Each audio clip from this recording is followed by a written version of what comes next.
Greetings, friends and spiritual warriors. I want to do a little bit of housekeeping today by talking about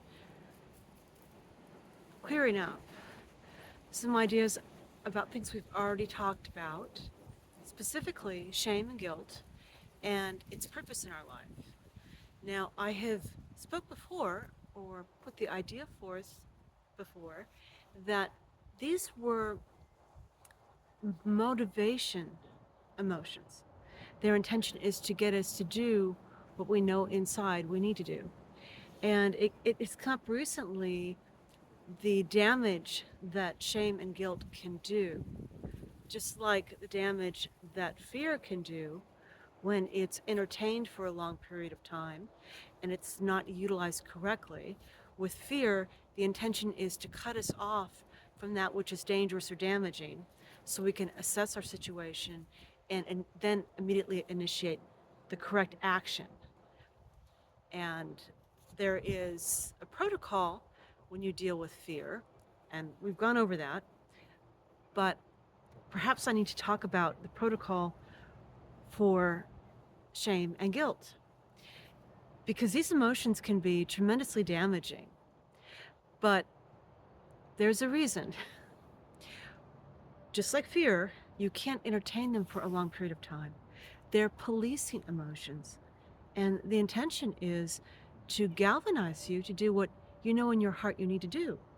Unfortunately, too often we allow others to determine what we should feel ashamed of or guilty about.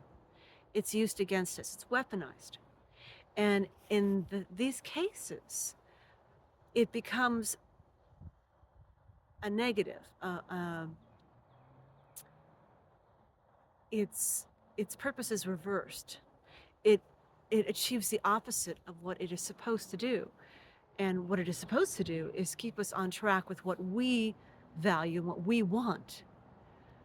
In the case of shame or guilt, you must always determine whether those feelings are coming from other people's values, their expectations, their concerns about what people might think about them, or is it coming from your expression of source, your relationship with yourself, your values, what you want, what you decide? Because too often we will make decisions based on what's right for us, what's right for our standing and source. And that will get turned around by somebody using guilt or shame. How could you do that? Look at how it reflects on our family. Look at how it reflects on me. It gets turned around, used against us, because we have sympathy or concern or care for others. Shame or guilt can be used for us to backtrack, deny, undo all the good we've done, all the courageous and brave things we've done. The proper use of shame and guilt is to keep you on track with source.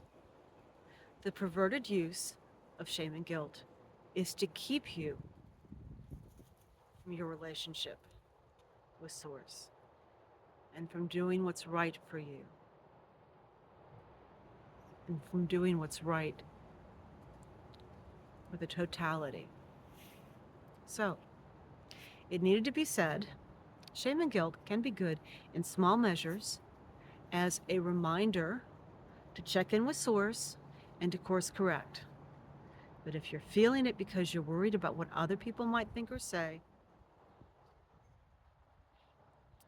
or because it has been imposed on you by an organization or a belief system that doesn't resonate with source, you need to examine it and you need to purge it. Something to think about, and welcome to the woods.